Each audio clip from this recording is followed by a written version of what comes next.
Hi everyone, I hope you're all doing great. So I think I'm officially stressed out right now, and what I always do when I get stressed out is I just vent. I can't keep stuff on the inside, okay? And so I'm going to start with something that happened way back in year 2000. Back in year 2000 at a place called Okeogun in Oyo State, there was a problem between the indigenous communities there and the Fulani herdsmen. And so this time around, it kind of boiled over. And so they fought, and some Fulani herdsmen were killed. And guess what happened? Muhammad Buhari, the same one you know, was so angry, he wrote the governor of Oyo State at the time, Lama Deshina, and told him that he was on his way to his office. And so Buhari went in the company of Buba Marwa and so many other Arawa executives to protest the killing of Fulani men in Oyo State. When Buhari got there, in fact, before he arrived at the government house, it was reported that even the secretariat was already filled with trucks loads of Fulani herdsmen who were there in solidarity. Buhari was so angry when he got to the government house that Buhari could not take even greetings from people. That was how mad he was. He blamed the governor, he blamed the chiefs, he blamed everybody and talked down on the people. This news was trending at the time, right? And Lama Deshino responded by bringing the head of the police in the state, the head of SSS, to come and respond to Buhari. And then it turned out that it was the Fulani herdsmen who were actually oppressing and killing the indigenous communities at Okeogun. And then it turned out when the SSS man spoke that it was not 68 Fulani herdsmen who were killed, as Buhari had already alleged, that they were not more than 5 or 6, but that many members of the community had been killed. He even said that sometimes when they get a call that Fulanis have killed somebody, before they got to the location, almost all the time, the Fulani men would have left. That it was so difficult to even track them down, that they were continuously killing people there. And the moment a few of them got killed, Buhari left the north and went all the way to Oyo State to show solidarity, to show you that the Fulanis are the new blue bloods in Nigeria, to show you that you can't mess with the Fulani. You can't mess with the people who have the same cultural, religious, and ancestral identity with me. You can't mess with them. That is solidarity. And you wonder why they worship the man. Today, the daughter of a whole Afenifere leader, Ruben FASORANTI, the daughter has just been killed by Fulani herdsmen. What reactions do you get from people who share cultural, religious identity with him? The number one of them is Femi Adesina. What reaction do you get from them? Femi Adesina, supposedly a Christian, had just responded on behalf of the presidency to say that they were armed robbers, according to the police. Nobody wants to use the word or the term Fulani herdsmen again. The same way they stopped using Fulani herdsmen and began to call them bandits. The same way.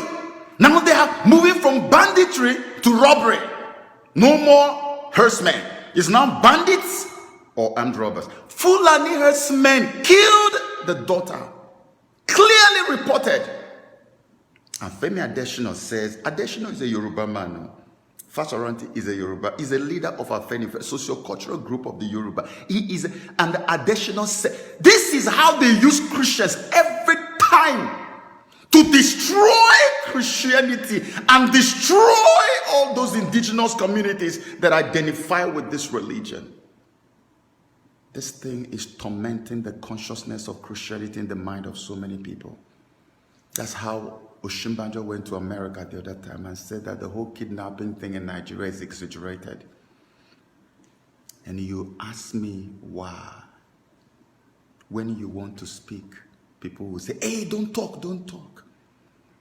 In 2010, precisely in October of 2010, Pastor E.A. Adeboye, nobody responded on his behalf. No church secretary, nobody. He himself personally was gathering signatures to lead a 1 million man march against insecurity, and he focused more on kidnapping under President Jonathan.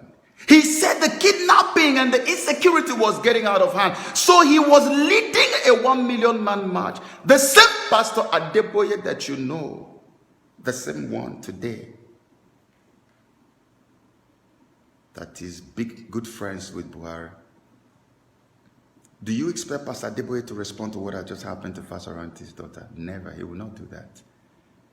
And do you think that it is time for Pastor Adeboye to gather some more signatures so we can have a 10 to 15 million man march against the insecurity? Can you, in your right senses, compare the security situation in Nigeria in 2010 with the one that is here today in 2019? Can you do that?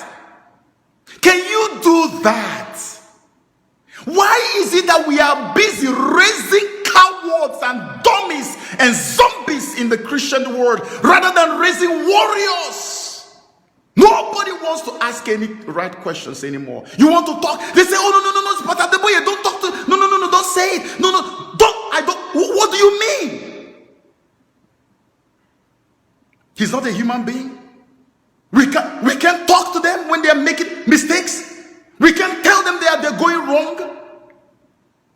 The man refused to speak about the killing in Nigeria. He refused to speak about the things going on in Nigeria. And you say you should not talk about him. Let me tell you something. In Africa, we don't have the culture of insulting our elders. What we do in Africa is we look our elders straight in the face and we tell them the hard truth. And we ask them tough questions. We may not insult, but we must talk. And when you are not able to talk, you are a zombie, you are a foolish person, you are completely mind controlled, and you are a slave. The moment you notice you are no longer able to speak out, the moment you notice that something is holding you from speaking out, this is why people commit suicide. Speak out, ask questions. Tomorrow in Nigeria is Sunday, people are going to go to church. And fall down and call Baba G.O. What is happening? Why can't we lead a protest now and go and protest the killings? Because this thing started from the northeast. It went down to Middle Belt. I made a video like this when they were killing in Benue. Now they feel they have conquered Benue, and the Benue people are just holding up by the grace of God. Today, the southwest of Nigeria is the new Benue. I am an Igbo man. If I don't speak out, soon it's coming to my own place. Let the religious leaders stand up. Let Adeboye speak out. If he doesn't speak out, then he is a member of the cabal. I said it. Yes, I said it. If Adeboye does not speak out and gather more signatures against this wickedness, he is one of the cabals. I said that. Take it to the bank. This is so annoying, so irritating. So irritating. Nigerians, wake up. Break loose from this satanic bondage. Let us challenge these men. They have taken the grace of God for granted.